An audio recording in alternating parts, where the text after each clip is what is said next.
Ahora me gustaría presentar al doctor José Martínez Olmos, que es médico especialista en medicina preventiva y salud pública, exsecretario general de Sanidad y profesor de la escuela, quien nos hablará sobre la gobernanza y acceso a tratamientos para la hepatitis. Buenos días. Gracias por invitarme y gracias por la idea de desarrollar esta jornada. Yo creo que está siendo muy interesante y de mucha calidad. A mí me han pedido hablar de un aspecto concreto, que es el acceso a los tratamientos, ¿no? A los tratamientos para la hepatitis. Tengo que señalar que hablar de hepatitis, aquí ya se han comentado muchas cosas, pero hay que hablar de prevención, hay que hablar de promoción de la salud, hay que hablar de comunicación, aspectos que tienen mucha importancia para el asunto también que voy a comentar. Pero para que me entiendan los planteamientos que voy a desarrollar, me voy a situar en el nivel que supone la toma de decisiones y la preocupación por la toma de decisiones en una situación como la que se vivió en el año 2014, hablando, por ejemplo, de hepatitis C, donde por primera vez se empieza a disponer de tratamientos que son curativos, ¿no? En una enfermedad con la trascendencia en términos de mortalidad y morbilidad que tiene la hepatitis C. Ojalá tengamos, seguramente vamos a tener, pero ojalá tengamos muchas situaciones en las que encontremos tratamientos efectivos para enfermedades muy graves, porque los gobiernos se tendrán que plantear cómo solucionar los desafíos que eso supone, ¿no? En términos de gobernanza. Pero para que entiendan un poco a qué me refiero, fíjense, en el caso español, luego lo voy a trasladar a nivel europeo, porque es similar.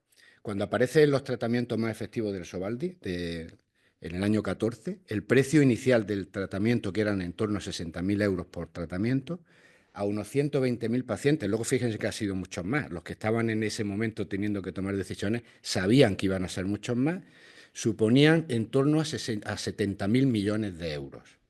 Si comparamos lo que se estaba invirtiendo en sanidad en aquel año, se estaban invirtiendo 70.000 millones de euros para todo. Por lo tanto, se planteaba una necesidad de inversión inasumible, primero porque las cantidades son tan evidentes, pero además era como hacer un sistema sanitario tipo Frankenstein, ¿no? Es decir, la problemática de la hepatitis C se iba a llevar todo el dinero que la sanidad estaba gastando en todas las cosas que tenía que hacer la sanidad. Y por lo tanto, plantearse la gobernanza en aquel momento es interesante analizarlo porque probablemente nos vamos a tener que encontrar situaciones parecidas en este momento de la historia me refiero, no en este momento de hoy, sino en el futuro inmediato. Está claro, ustedes saben que España tiene una descentralización en comunidades autónomas.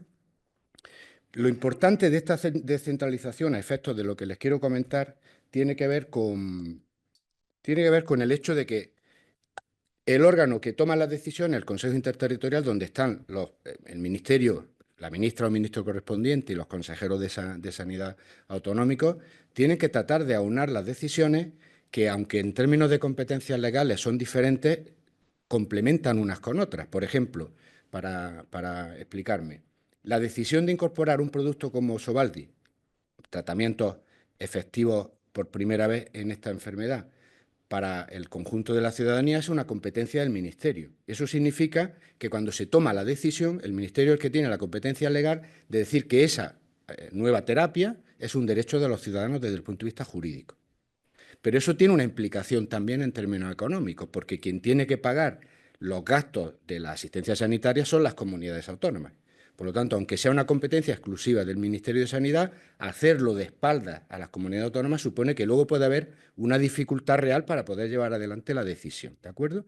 Y eso conlleva que en aquellos tiempos precisamente se decidió incorporar a las comunidades autónomas en el proceso de toma de decisiones del Consejo Interterritorial. Aun siendo competencia exclusiva del Ministerio de Sanidad la toma de decisiones sobre la incorporación de un tratamiento, igual que otras prestaciones, están incorporadas las comunidades autónomas a esa decisión, de tal manera que cuando se dice en España que el Ministerio autoriza o deja de autorizar un medicamento, en la práctica lo que está sucediendo es el sistema autoriza o no la incorporación de un tratamiento. Porque no ha habido desde entonces, desde el año 2013, ni una sola decisión de la Comisión Interministerial que lleva estas decisiones adelante que no haya sido por unanimidad. Fíjense lo importante que es esta cuestión, porque estamos hablando ya de avances científicos que tienen un coste muy relevante y que pueden tener que conllevar el trabajo conjunto de las administraciones públicas para hacer efectivo un programa, una estrategia como las que hemos visto aquí a lo largo de la mañana. Pero claro, es que además esto es importante porque la manera de financiar el sistema sanitario en España no es de manera exclusiva una fórmula por la cual el gobierno pasa un dinero a las comunidades autónomas para que paguen la sanidad. Al contrario, es un modelo de financiación del conjunto de la región. Hay transferencia de recursos vía fiscal por parte de la Administración General del Estado a las regiones. Algunas de las competencias fiscales son exclusivas por parte de las regiones, de tal manera que una comunidad autónoma puede decidir en algunos asuntos si los ciudadanos tienen que pagar algún impuesto o cuánto hay que pagar de ese impuesto, y hay otros como la renta o el IVA, que está transferido el 50%, las comunidades tienen ahí un margen, pero en definitiva los recursos que llegan a la comunidad autónoma es el Parlamento regional, el Gobierno regional, el que decide dónde se van a destinar. No son recursos que van a ir a la sanidad de manera expresa o específica. Por lo tanto, cuando el Ministerio con las comunidades autónomas decide incorporar los tratamientos, en este caso antivirales, de la hepatitis C a la cartera de servicios, el coste de eso tiene que ser asumido por las comunidades autónomas y tiene que ser un coste factible. Entonces, en ese sentido, los desafíos que tiene la gobernanza en problemas como este es incorporar la perspectiva de la salud pública. Este plan de la hepatitis, que tiene evidentemente resultados muy positivos, tiene también elementos para hacer crítica constructiva pensando en situaciones que nos pueden venir en el futuro. Por ejemplo, es un plan que tiene mucho más peso asistencial y de tratamiento que peso en la parte de salud pública. Pero incluso todo el debate que ha habido, y esta mañana lo han comentado aquí, en relación al tema de cribado para la búsqueda de posibles infectados que no son aparentes para el sistema sanitario y poder, una vez detectados, poder iniciar los procesos de intervención sanitaria, incluso eso es una cuestión que si se hace con perspectiva de salud pública puede ser más que discutible hacerlo de una manera o hacerlo de otra. Y es por eso, por lo que merece la pena señalar para el futuro la importancia que puede tener la articulación de la Agencia Estatal de Salud Pública, porque seguramente va a ser una organización que se va a tener que dedicar, entre otras cosas, a dar directrices técnicas solventes sobre elementos que se tienen que tener en cuenta en estrategias como esta que estamos analizando. De haber habido una perspectiva de salud pública más fuerte en el año 14, seguramente las cosas se habrían hecho de otra manera. Aquí se ha dicho, y es verdad, ¿es coste efectivo el tratamiento de la hepatitis C? ¿Ustedes qué dirían después de lo que se ha dicho aquí esta mañana? Que sí, pero puede ser más barato, ¿no? ¿O es que no va a ser coste efectivo algo que cure una enfermedad incurable? Lo que pasa es que eso no nos debe dejar de acuerdo. Es decir, oye, si vale 60 como si vale 30, como si vale 15, como si vale 1, no es lo mismo. Entonces, esto es un elemento importante que saldría de una manera mucho más radicalmente analizada desde la perspectiva de la salud pública con organizaciones como la que estamos tratando de organizar en nuestro país con la Agencia Estatal de Salud Pública. Evidentemente, una estrategia como esta tiene que tener un enfoque de equidad. Y el enfoque de equidad no es exclusivamente que todo el mundo acceda al tratamiento. Eso es muy importante y eso es equidad.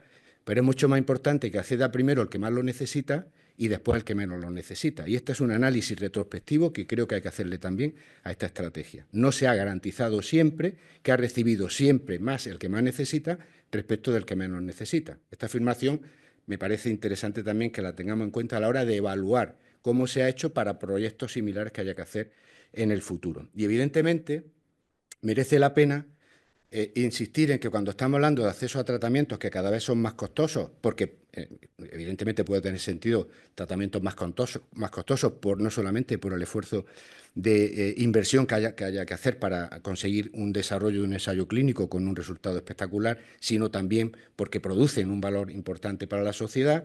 La financiación desde el punto de vista coste efectivo es muy importante, pero también la revisión de precios. Fíjense, aunque esto se sabía en el año 14, hoy queda más claro que cuando tengamos a nuestra disposición tratamientos tan efectivos para una enfermedad como lo ha sido los tratamientos para la hepatitis C, serán tratamientos que se vendan en todo el mundo, desarrollado. Ojalá fuera en todo el mundo. Pero esto es muy importante, yo lo quiero subrayar. Si estamos ante un tratamiento que es capaz de curar una enfermedad que antes era incurable y que tiene consecuencias gravísimas para la salud de las personas e incluso la muerte, está claro que ese va a ser un tratamiento accesible en todos los países desarrollados.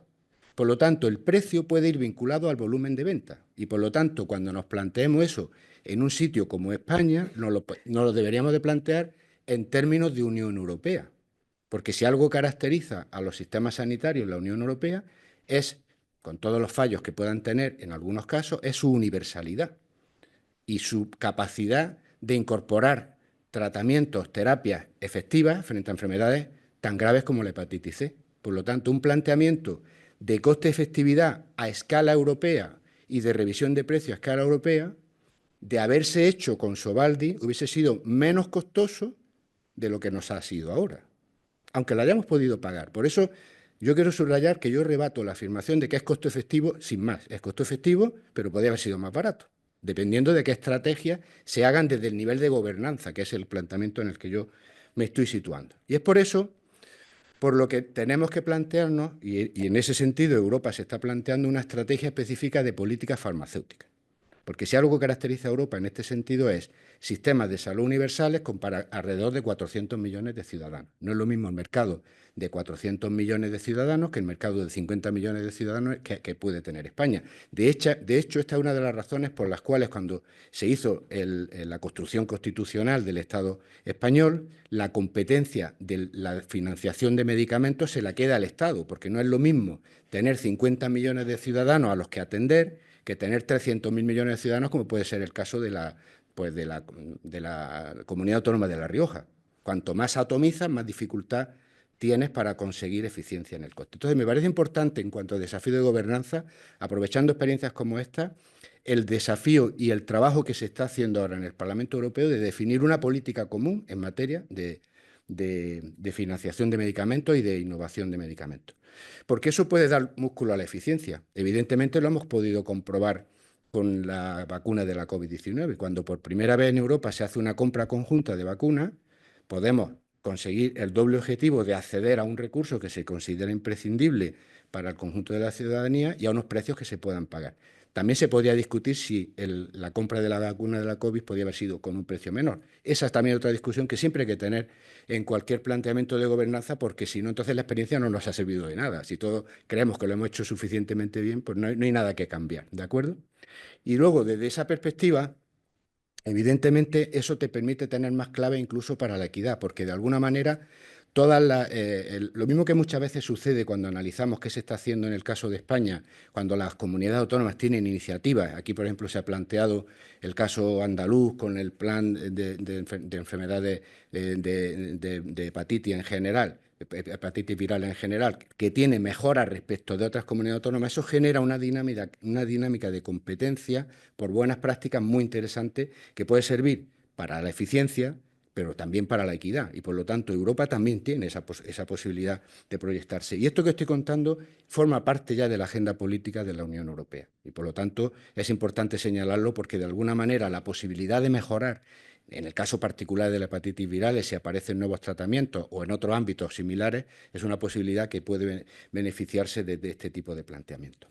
Y esto es lo que le quería plantear desde una perspectiva de poco tiempo, pero tratando de aportar elementos complementarios a lo que aquí se ha comentado y teniendo en cuenta que, aunque a lo mejor a ustedes les parezca un poco lejano, a lo que yo aspiraría es que alguno de ustedes pudiera ser ministro o ministra de Sanidad en su país y se tendría que plantear si una cosa tan importante como la hepatitis C puede justificar dejar de hacer otras cosas tan importantes como el cáncer, como la vacunación infantil, etcétera, y por lo tanto tienen que gestionar un asunto complejo, porque el elemento fundamental que hubo que abordar en España cuando se planteó la disponibilidad de estos tratamientos para la hepatitis C fue cómo hacer esa gobernanza con las regiones en un contexto donde el activismo venía de las sociedades científicas, y el activismo lo digo en términos positivos y cada uno que lo valore como quiera. Yo lo valoro positivamente, pero eso genera un desafío.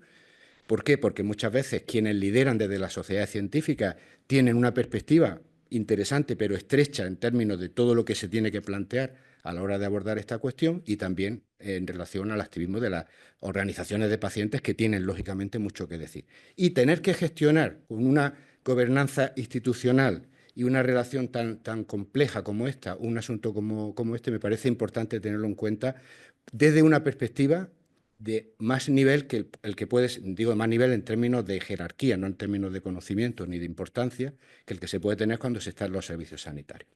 Nada, muchísimas gracias. Bien, bueno, aprovecho para hacer una pregunta.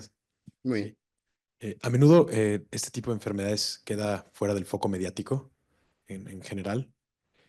¿Hay alguna estrategia política que se podría tener para dar énfasis y que la población en general estuviera enterada de la situación, que sea de conocimiento y que no sean notas, eh, vamos, que continúen con la dinámica del precio, además, sino que sea de conocimiento popular las enfermedades. Sí, porque si es solamente con ese planteamiento último, sería como de información e incluso de propaganda de las cosas que se hacen desde las instituciones gubernamentales, ¿no? Que también tiene su espacio. Evidentemente también es interesante que la sociedad sepa que España es capaz de invertir una cuantía importante y curar una enfermedad y ser el primer país del mundo que es capaz de erradicar una enfermedad.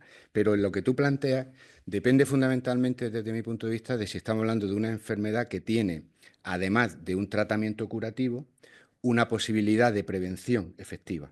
Entonces, en ese sentido sí que cabe reforzar todas las acciones para que las políticas de salud pública puedan ser efectivas, todas las acciones de información y de formación al conjunto de la sociedad, ¿no? Dependiendo de qué estemos hablando, ¿no? Y yo creo que en ese sentido, aunque en los papeles, cuando tú ves la estrategia andaluza, la estrategia española en relación a la hepatitis vírica, contemplan aspectos de salud pública, es la parte probablemente más frágil que tiene el abordaje, por mil razones que ahora no vienen al caso, y una de las vías tiene que ser la vía de la información. No es la única ni probablemente la más efectiva, pero sí que es importante. De acuerdo. Y ahí hay una pregunta. Paso el micrófono. También hay una pregunta en línea que La haces ahora. lo hacemos. Muchas gracias, Pepe. Siempre un placer escuchar tu experiencia. Y quiero saber, en esta nueva estrategia de farmacéutica que está casi terminando la Unión Europea, ¿cómo se formula en esta nueva estrategia el compromiso de negociar un precio conjunto en futuro? ¿Sería voluntariamente de países o cómo se formula en esta Eso ahora mismo estrategia? está muy embrionario. El objetivo que se pretende es tratar de conseguir fomentar la innovación que tenga valor, la que aporte mejoras significativas, idealmente cuando tienes estrategias de apoyo a la investigación biomédica y biofarmacéutica, lo que te interesa es que los avances sean tan radicalmente positivos como los que hemos visto en la hepatitis C. No siempre, o sea, por ejemplo, que aparezca la curación del cáncer de mama, la curación del cáncer de cuello de útero, etcétera. Aspiramos a cosas como esas. Pero en cualquier caso, siempre hay posibilidad de saltos cualitativos desde el punto de vista de lo que aportan los fármacos. Entonces, Europa se está planteando incentivos para que vengan a lo más pronto posible esos avances, fomentando que se hagan todavía más ensayos clínicos en Europa, entre otras medidas, ¿vale? De ahí a la compra conjunta, seguramente será una consecuencia del debate que vamos a tener los próximos 4 años, porque no nos va a quedar más remedio, esto ya está siendo una reflexión. En el tiempo en el que yo estuve ya estaba esa reflexión embrionariamente también, pero ya está siendo una reflexión más intensa, la de que inevitablemente el bienestar de Europa se tiene que financiar de muchas maneras, pero una clave de poder ganar la sostenibilidad del bienestar, pensiones, sanidad, servicios sociales, etcétera, tiene que ver con ser eficientes.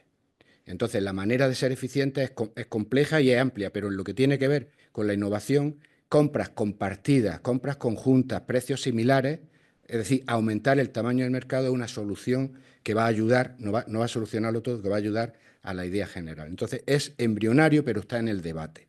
Y no tengo claro que vaya a salir de una normativa aprobada por el Parlamento Europeo, porque las competencias de la toma de decisiones, lo mismo que pasa en España respecto de las comunidades autónomas, las competencias son de los Estados miembros y necesitan acuerdos, pero sí que podemos ponernos de acuerdo y pueden salir directrices en ese sentido. Vamos a ver, es importante a quien le interese analizar los próximos 4 años cómo evoluciona este debate en la Unión Europea y ver si somos capaces de afrontar medidas que permitan, pues, ser todavía más optimistas en cuanto a eficiencia, ¿no? La ventaja que tiene Europa: sistemas sanitarios universales, sociedades médicas y profesionales y sociedades de pacientes y de ciudadanos muy activas por mejorar los sistemas de salud. Hemos visto este ejemplo en el caso de la hepatitis C como motores de cambio, y eso yo creo que puede ser elemento a pensar para tener cierto optimismo.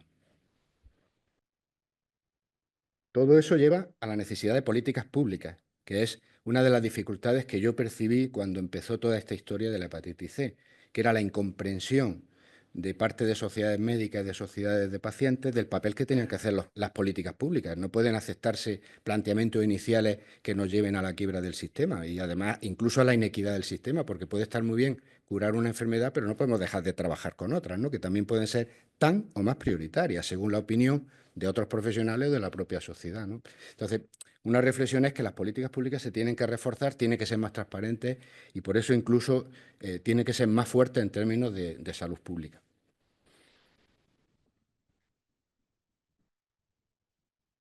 Había una última, ¿no? Bien, nos comentan el precio en México en cuanto a costo por tratamiento es de 3.874 euros promedio para 12 semanas.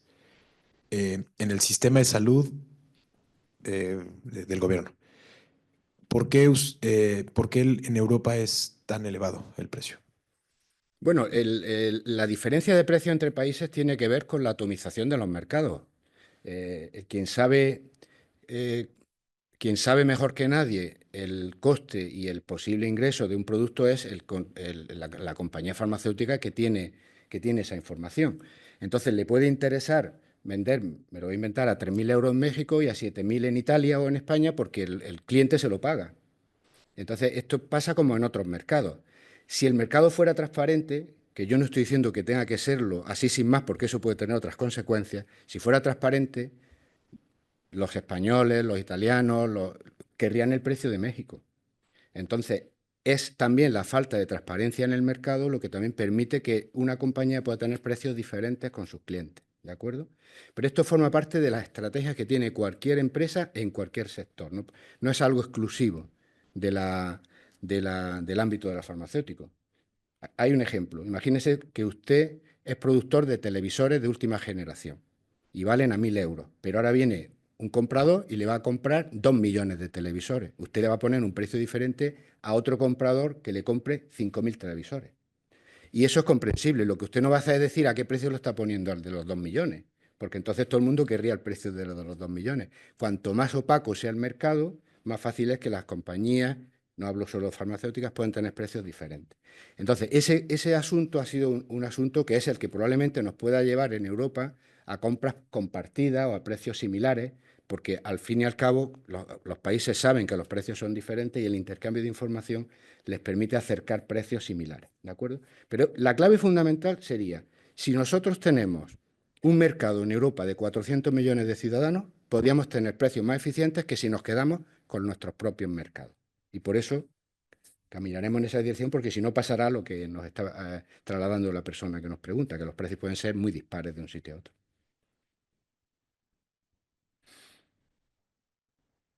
Pues muy bien, muchísimas gracias. ¿No hay más preguntas?